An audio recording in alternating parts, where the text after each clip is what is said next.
paling rendah nih yang percaya ini udah lu gobloknya minta ampun lah. Oke. Kenapa orang bisa percaya? Itu Oke, ini sorry ya kalau ada yang percaya lu goblok banget. Oke, ini gue langsung bilang aja. Lu gimana percaya ada orang? Ini mungkin gue kasih gambaran story lu ya. Dia ngerekam segopok duit kan. Ada duit banyak gitu kan.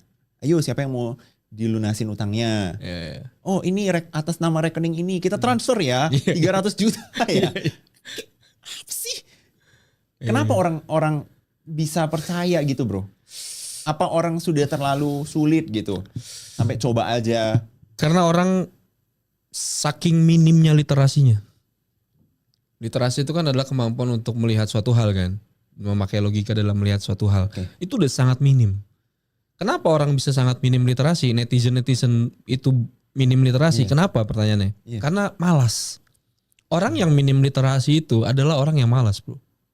Jadi kita nggak ngomong goblok, pintar, IQ tinggi, IQ pendek, IQ rendah segala macam lah. Nggak usah lah ngomongin itu. Orang yang literasinya minim adalah orang yang malas. Malas mencari tahu, malas meng-cross check, malas membaca, malas berpikir. Simple. Nah netizen kita kebanyakan malas untuk kayak begituan. Jadi literasinya sangat rendah. Mereka akan percaya dengan begitu-begituan. Akhirnya jadi bego. Yang rugi siapa? Lu dan gua dimintain juga. Yang rugi siapa? Negara.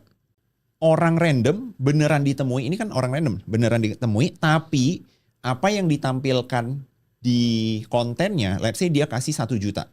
Tapi ternyata deal di belakangnya, oke, kita acting gua kasih lu 1 juta, tapi gua gak beneran kasih 1 juta ya, gua kasih 200.000 aja ya. Tapi lu jadi aktor aja di konten gua. Itu manipulasi pertama. Itu.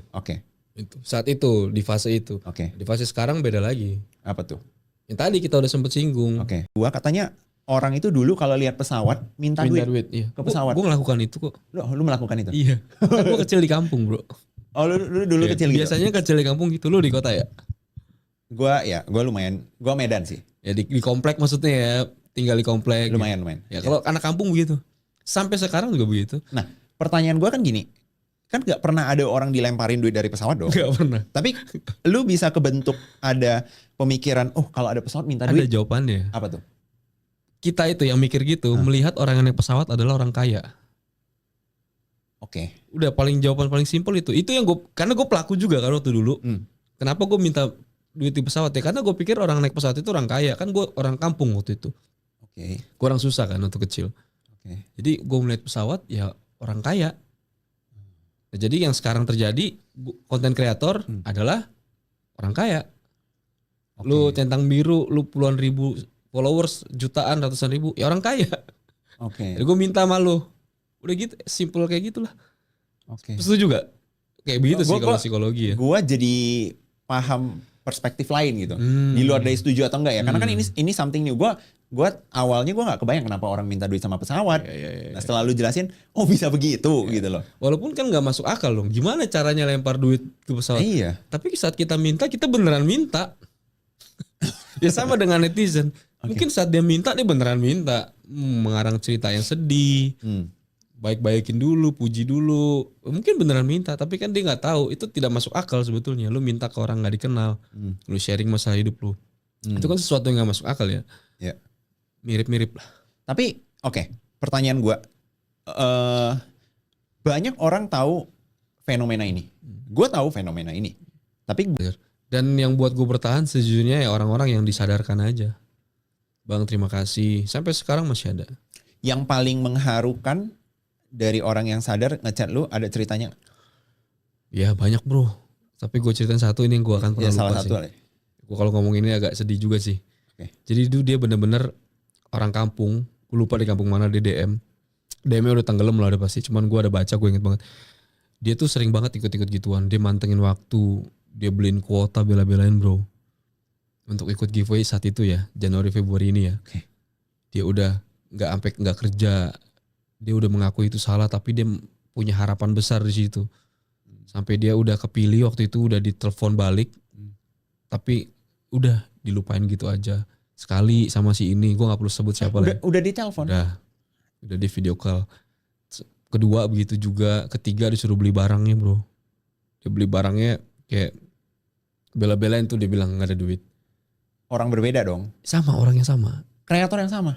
Oh enggak, Oh, iya, iya, kreator oke, oke. berbeda. Kreatornya Tapi beda si ya? orang netizennya yang sama yang ngadu ke Oke, gue. oke. Dia beliin barang itu karena diiming-iming dapat HP waktu itu. Beli produk gua, dapat HP, dia beli. Dia kirimin semua buktinya jelas, bro. Gue baca, gue nggak perlu ngomong lah ini ya. Gue balas DM-nya dia. Sampai gue kasih sesuatu lah kayak. Tapi gue nggak bisa blow up itu karena apa ya? Nanti dia takut dibully juga karena saking mungkin bodohnya, tidak saking polosnya gitu loh. Tapi gue kayak sampai sekarang masih berhubungan baik, dia tetap support gue. Sampai segitunya lah orang yang gue sadarkan gitu loh. Dan gak cuma satu, banyak banget itu. Luapkan aja bro, ini the inner circle. Yang pelaku giveaway scam lah. Tobat lah. Hidup nggak selamanya. Lu di sini kaya, di sini terkenal, tapi di akhirat nanti setelah lu mati banyak yang nyumpahin, banyak yang dirugikan, nggak ada manfaatnya kecuali buat diri lu sendiri doang sih.